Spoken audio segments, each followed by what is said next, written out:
Tenemos a dos ponentes muy buenos en esta mesa para que hoy vayamos con unas ideas más claras sobre nuestros derechos no solo laborales en dos espacios donde hay mucha población inmigrante trabajando, que tienen que ver con el cuidado y también con el trabajo en el campo. Bueno, aquí estamos sentadas dos personas de las organizadoras de esta jornada, Mel Martínez de la Asociación Huelga para Todas y Todas, y mi nombre es Carmen Vázquez y hago parte de la Asociación por Derechos Humanos de Andalucía en la delegación de Huelga. Nuestra ponente principal, o primera más bien, los dos son importantes, es Mexicana. Pero también tenemos aquí a don Humberto Muñoz Ponce, de origen colombiano y con una gran trayectoria en el campo de los riesgos laborales. Sobre todo porque hay un pasado, tanto en el trabajo del campo como en el trabajo del sector de los cuidados, que históricamente ha estado relegado a la servidumbre. Es decir, la gente que trabajaba en el campo o en el servicio doméstico no eran considerados personas trabajadoras, sino eran parte de los. En el campo, por ejemplo, la gente que trabaja en el campo históricamente eran propiedad del dueño de la tierra. Es decir, el dueño de la tierra tenía la tierra y las personas que trabajaban la tierra. Situaciones de, pues, más antiguamente esclavitud, semi-esclavitud o lo que hemos llamado servidumbre.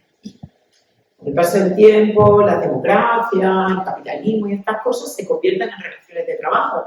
Ya están reguladas, no hace tanto, hasta los años 60 en España no se regula realmente el trabajo en el campo como jornalera y jornalero. O sea, el trabajo en el campo a cambio de un sueldo.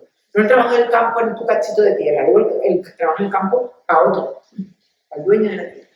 Se tardó muchos años en conseguir una regulación laboral, una carta de derechos laborales para las personas trabajadoras del campo. Cuánto se cobra, cuánto hay que descansar, cómo son las vacaciones, cómo son las bajas, todo este tipo de derechos. Aún así, a día de hoy, todavía, como bien sabéis, no es un régimen general, no está igualado con el resto de sectores laborales. El resto de sectores laborales, por ejemplo, peluquera, camarera o abogada o trabajadora social a una empresa, tus derechos están regulados en un librito que se llama Estatuto de los Trabajadores. Pero si tú trabajas en el campo, tus derechos no están en ese librito general, sino que están en una ley aparte. Y cuando hablamos aparte, decimos que significa con menores garantías y derechos que en general. A día de hoy, todavía la relación del campo sigue teniendo esa reminiscencia de servidumbre. Todavía se parece a aquello de que la gente era casi propiedad del dueño de la tierra. Históricamente han estado ocupados, claro, ¿quién se ve abocada a eso? Pues gente que están en situaciones de mucha desesperación. Para trabajar mucho por muy poco, sin quejarte, en general, se necesita una mano de obra muy desesperada. La ley de extranjería es una de las herramientas principales para colocar a las personas en situaciones de desesperación para que su fuerza de trabajo valga menos. Es decir, para que si el convenio dice 35, tú trabajas por 20 porque no tienes papeles o porque aun teniendo papeles estás sometida al chantaje de la renovación, necesitas cotizar y vas a trabajar por mucho menos de lo que dice el convenio, porque la ley de extranjería te aboca ahí. No porque tú trabajas peor, no porque tú tienes menos formación, sino porque existe toda esta estructura legal que te va colocando en una situación de vulnerabilidad, de desesperación, para soportar eso.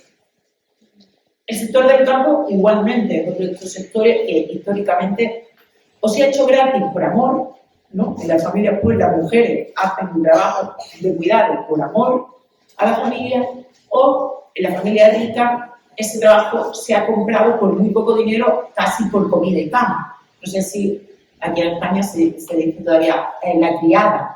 No sé si allá de donde viven se dice la criada. La criada no era más que una niña de pueblo o de familia pobre que te traía muy pequeñita, con 8 años o 7 años, la criabas y la enseñabas a limpiar como a ti te gustaba. Y por eso era la criada, a cambio de cama, comida y protección.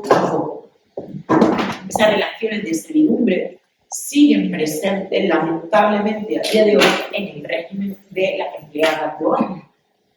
La lucha de las empleadas del hogar, que en este país es de lo más referente que existe, ha ido consiguiendo mejoras. En 2011 se cambió la ley, a un poco mejor, todavía está muy atrás de lo que se sueña. O sea, todavía está muy atrás de ese librito del Estatuto de los Trabajadores que regula a las camareras, a las peluqueras, a las teleoperadoras, ¿no? Al régimen general. Y las trabajadoras del hogar, hasta ahora que no hay una sentencia, no han tenido, por ejemplo, el derecho al desempleo o el derecho de un Humberto a que se le reconozcan enfermedades laborales, o su despido vale mucho más barato que si trabaja en otro sector.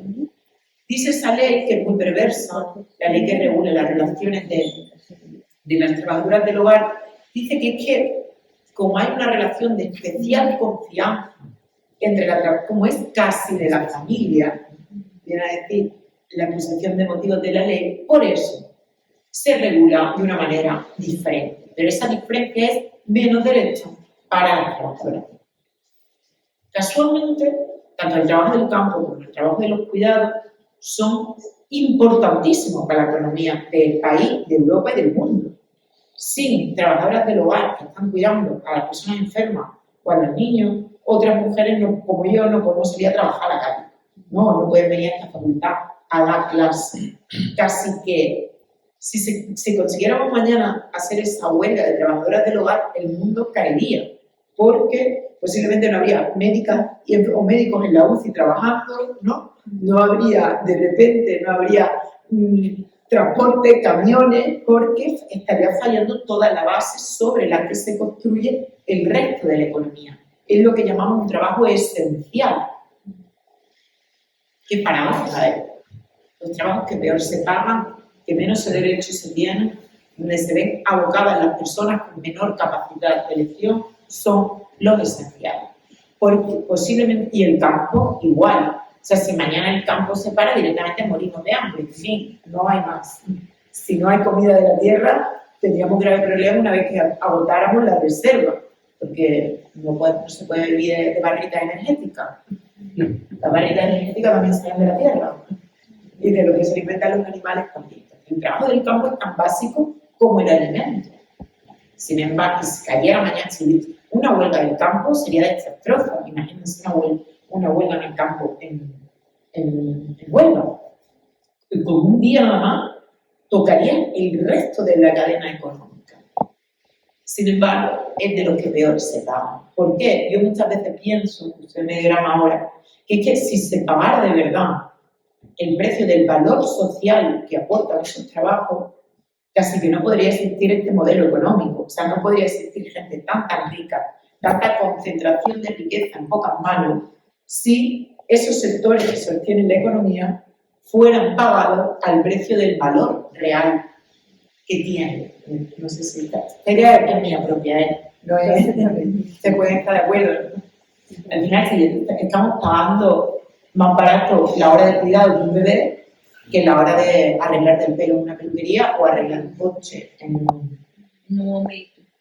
Literalmente se paga menos por algo más vulnerable que cuidar a un bebé, que es lo que reproduce la humanidad en la vida, se paga a menos que te arreglen el motor del coche. Ese es el modelo económico. ¿Por qué? Porque si pagáramos de verdad lo que vale cuidar a una vida, un bebé que si le deja 4 horas puede morir, ¿cuánto vale eso?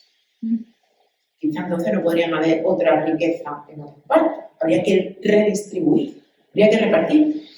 Por eso, para mí, las luchas laborales de los trabajadores y las trabajadoras siempre son importantes. Yo soy sindicalista y me muevo ahí. Pero si hay luchas importantes, son las de las trabajadoras del hogar y la de la gente del campo. Porque sus conquistas de derechos no solo están viniendo bien a ellos, sino que están haciendo mover el tablero entero y distribuyendo riqueza de arriba a abajo. Como digo, no es fácil hacer derecho. Pero sí, yo por lo menos en estos minutitos que me quedan quiero compartir 3 o 4 consejos de qué pasa cuando se incumplen tus derechos. Es decir, cuando tu contrato pone temporal, eres mentira que es temporal, porque un contrato temporal solo se puede hacer para un servicio puntual en la empresa. Por ejemplo, un contrato temporal es para la campaña de Navidad, estar vestida de Papá Noel en el Corte Inglés. Eso sería un contrato temporal, que cuando acaba la campaña de Navidad ese trabajo deja de existir en la empresa. Pero, por ejemplo, ser cocinero de una pizzería, el experto que hace pizza en una pizzería, nunca podrá ser un contrato temporal porque hacer pizza en una pizzería es estructural dentro de la empresa. Sin embargo, lo que vemos, sobre todo las personas migrantes, hay muchísimo abuso de la contratación temporal en puestos de trabajo que son estructurales y por tanto deberían ser indefinidos los contratos. Ahí es, por ejemplo, uno de los grandes abusos que tiene es judicial, porque a la hora de despedirte el despido es mucho más barato, te pagan mucho menos si tienes un contrato temporal que si tienes un contrato indefinido, y se ahorra mucho dinero la patronal por el desconocimiento o por la tolerancia de las trabajadoras, ¿no?, con estos contratos temporales. Ahí también vais a encontrar esta diferencia, que es una de las fuentes de abuso. Otra de las fuentes de abuso, las categorías laborales, ¿no? Yo estaba dando este taller también con mujeres inmigrantes en Madrid, y una chica me decía, es que todos éramos ayudantes de camarero invisible, porque el bar tenía 4 camareras y todas en su contrato ponía ayudante de camarero. ¿Quién era la camarera a la que todas ayudaban? Decían, todas somos ayudantes de un camarero invisible. Eso también es muy común, el abuso en la contratación, ¿no? Y en el campo también. O sea, tienes una categoría superior, te tienen puesto de peón cuando realmente tu trabajo está haciendo de manipulado o cualquier otra categoría superior en el convenio. Por eso es muy importante conocer los convenios y saberte manejar en ellos para saber tu categoría laboral según tus funciones y los salarios que tienes que percibir según tu categoría. Y hay mucho abuso en eso. Abuso, por supuesto, en horas de alta. Estar dado de alta 12 horas semanales y trabajar 40. Esto es muy común en la hostelería, como sabéis, muchísimo también, muy, muy común. Allí hay también una gran fuente de abuso. Hay que ver bien en el contrato de trabajo donde aparecen las horas que están contratadas. Esos son normalmente los abusos que venimos viendo más. Pero hay uno en particular que al menos ya, que no me vaya a perder ese día sin contaros, los despidos laborales. Los despidos laborales sí que hay, lamentablemente, hay un gran abuso por parte de la patronal. Y es el despido de no venga usted mañana sin justificar y sin poner en disposición de la persona trabajadora la indemnización por despido. Las indemnizaciones son diferentes dependiendo del motivo del despido. Luego puedo entrar en todo esto, pero en la guía ya verás que aparece reflejado. Pero sí es muy importante saber que cuando te despiden, una se siente tan mal que se va a casa llorando.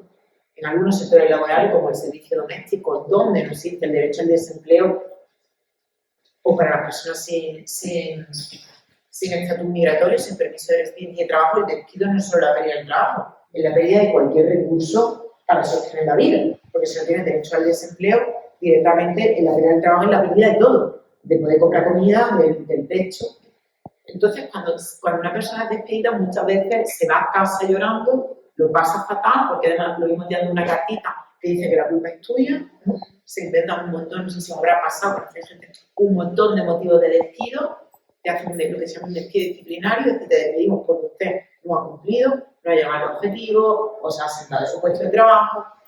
La culpa es suya, tú te vas muy afectada, te vas a casa y cuando recuperas un poco la energía, hablas con una amiga o con la asociación, o que alguien te dice, venga, pues va a demandar o consigue llegar a un sindicato, resulta que han pasado los 20 días que la ley da para demandar el despido. Si sospechamos que algunas de las vulneraciones de derechos que yo he contado suceden por quién eres, por tu condición étnico-racial, tu lugar de origen, tu país de origen, o si hay bromas, tanto de compañeros como de superiores, hay tratos degradantes, despectivos, estas discriminaciones también se demandan. Y también se demandan en los juzgados de lo social. Y hay un procedimiento específico para demandar esta vulneración del derecho fundamental a la igualdad de tratos. Se están tratando de manera desigual, es una vulneración del derecho a la igualdad de trato y no discriminación. Y esto hay que demandarlo. Hay que demandarlo primero para ti misma,